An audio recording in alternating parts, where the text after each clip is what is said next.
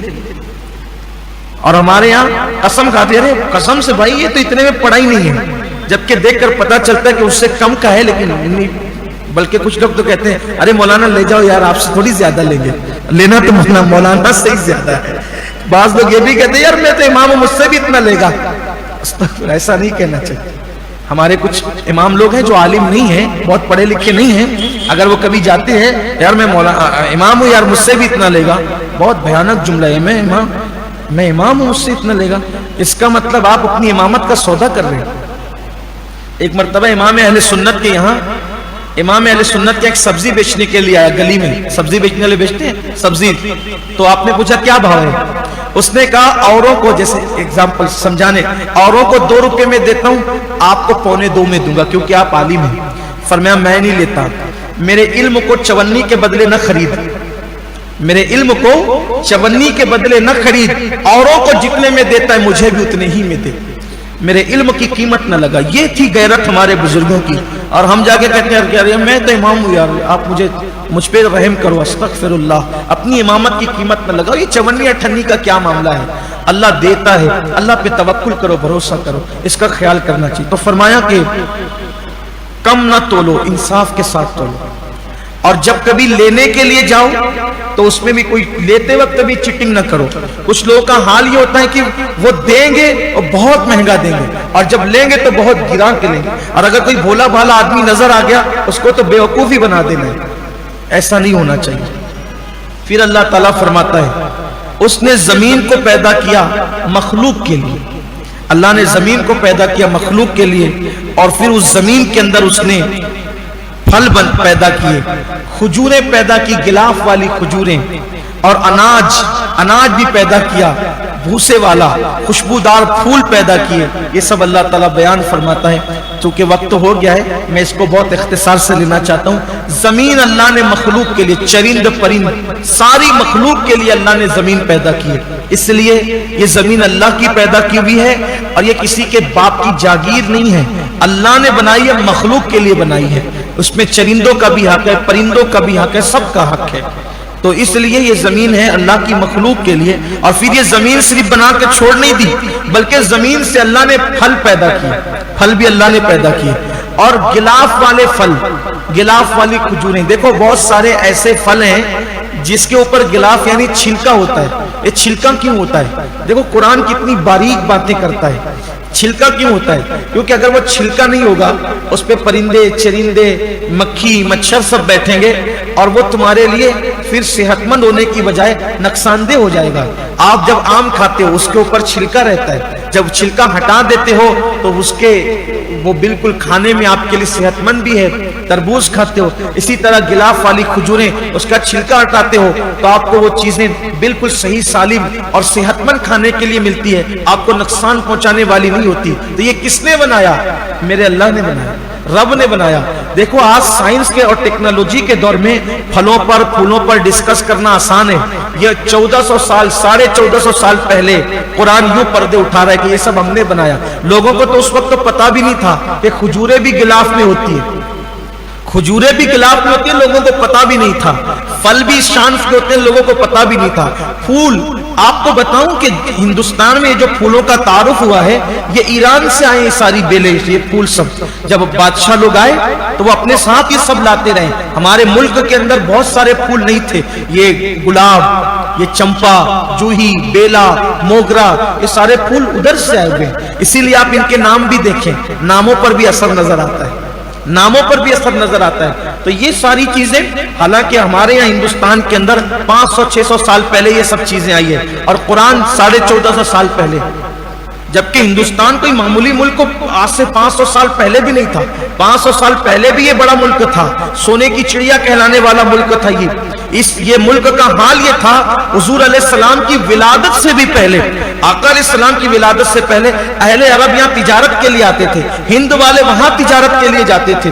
گرم مسالوں کی یہاں جو کاشت ہوتی تھی وہ وہاں بہت قیمت میں بکا کرتی تھی, تو تجارتی تعلقات تھے. لیکن پھر بھی پھلوں کے پھولوں کے معاملے میں لوگ بہت پیچھے تھے. اور قرآن اتنی تفصیل سے گفتگو کر رہا ہے, قرآن شان سے بات بیان کر رہا ہے کہ گلاف والی کھجوریں, گلاف والے پھل اور پھولوں کی یہ حال, نکہتے گل کا تذکرہ ہو رہا ہے. اور پھر بتایا جا رہا ہے کہ خوشبودار پھول بھی ہم نے پیدا کیے, اناج بھی ہم نے پیدا کیا, اور اناج کے ساتھ بھوسا بھی پیدا کرتے ہیں. اللہ یہ بھوسے کا کیا کام ہے؟